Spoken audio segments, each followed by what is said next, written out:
Hi guys, good morning! Ayan, ang aga naman dumating ng JNT. Ang bubuksan natin. Nakalimutan ko na kung ano yung laman eh. By the way guys, sa mga hindi pa nakapag-subscribe sa akin, ayan, pakisupport naman yung YT channel ko. Ayan, road to 1,000 pa lang po ako. So please, sana kasama ko kayo sa hanggang sa graduate ako ng 1,000 na subscriber. Ayan, buksan natin. Ayan, galing to kay, ano to? Ayan, galing to kay Sis Catherine Albornoz sa Antipolo. Hi sis!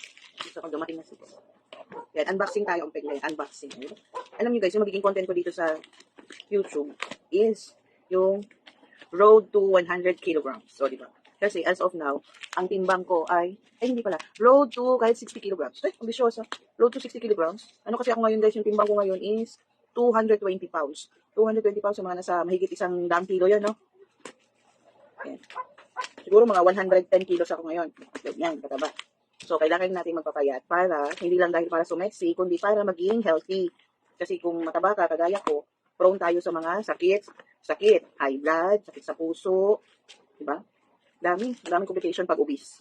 So, ang dami ko nakikita ng mga mataba na pumayat na through yung one meal a day, ganun. Nakaya ko naman yung nakaraan, kaso nagkasakit kami dahil dun sa masamang panahon, nag-ubos sipon, ganun, trangkaso. So, natigil. Ayan, yun sana yung magiging content natin sa ating YouTube, pero saka na lang. Saka na lang daw. Kasi kailangan ng determination, yung kailangan na, yung seryoso ka talaga para. Dire-diretso ako, syempre makikita nyo dapat araw-araw may report ako kung ano na nangyayari sa buhay ko, kung pumayat na ba ako, nabawasan naman, kung anong kinain. Dahil wala akong exercise, kaya ganun, sobrang taba, di ba? Ayan, unboxing tayo ng unbox. Ay, sus, ayun na, sana ba ako sa kwento ko. Ayun na nga, umabot na ako, naging 2 months na kaya ko yung 1 day, 1 meal a day, oo, yung low carb na walang kanin, itlog, tsaka ulam lang, ganun.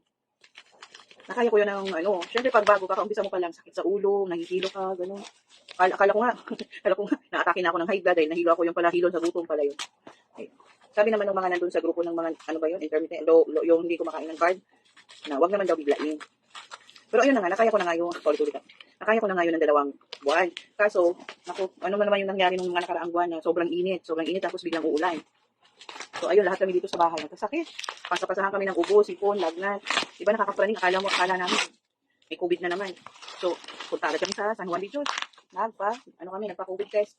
O, sa awa ng Panginoon, negative naman kami. Sabi kami talaga ng doktor na talagang, season talaga daw ngayon season ng mga sakit-sakit. Kasi ibang klase kasi yung ubo niya. Yung ubo na yun, ng panahon na yun, ang sakit sa dibdib, ang sakit sa likod. Akala mo nakakapraning, akala ko COVID na. Diba? Satisfying ba yung sound? O, yun ang gusto nyo yung mga satisfying yung sound. O, ganyan. Ganyan. Ganyan. Gusto yung ganyan, no? Mga satisfying sound. So, tinigil ko yung pagda-diet ko kasi nag-inom ako ng gamot. So, mahirap na mag-inom ng gamot na, may mga nakahulog. Mahirap na mag-inom ng gamot na walang kain. So, ito na nga yung laman, guys. Tadaan! Vans. Vans pala ang laman, guys. Vans. Ayan. Vans size. Ano size to? Anong size? So, yung sintas niya. Nasaan ako sa kwento ko? Ayun na nga, natigil nga yung pagda-diet ko ng 1 meal a day dahil ininom ako ng gamot. So, ngayon, nung gumaling naman ako, nung tinamad na akong bumalik. Tinamad na akong mag-diet.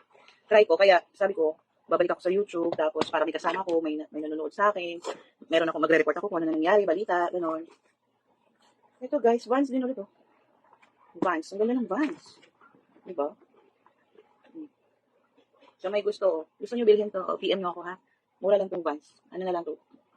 350, 250. Diba? 350, 250. Ayan, again.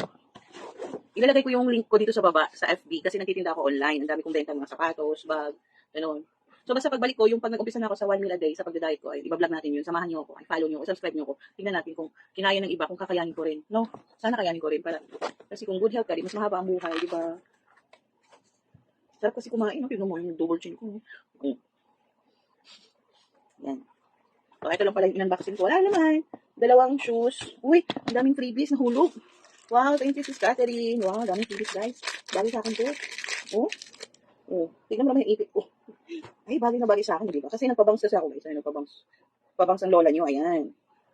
Ano ba itong camera ko na na? Kaya bagay, nagpabangs ako, tapos, naman, mainit sa noo. Kaya tamang-tama yung freebies ni sis sa akin. Ay, thank you, sis. Bait-bait naman ang supplier ko. Ay, ang galing. O, di ba? Meron pang freebies, meron pa dito, nahulog din. Ring. Ay, ang ganda. Alam mo, nung elementary ako, mahilig ako sa ganito. Tatlo, I love you. Ring. Guys, ilalagay ko yung link sa FB ko, i-follow nyo ako dahil nagpapalaro ako doon, nagpapa-free Gcash ako doon. Tapos, nagpapa-duck racing ako. Yung libre lang, ikatuwaan lang, guys. Ganun. Tapos, ayun, yung mga premium Gcash or mga pabango, bags, ganun. Depende. O, asan ito? Ayan, thank you so much. See, i-try natin to. Subscribe nyo ako sa YouTube. Tapos kumakanta din ako dito. Kahit na ano. Ay, tama ba itong ginagawa ko? Alam ko ganun siya. Basta ganito siya. So, ayun na. Magpapaalam na ako. Tapos na ang ating unboxing. Ayan, again. Follow nyo ako. Subscribe. Bye-bye. Mga YouTube.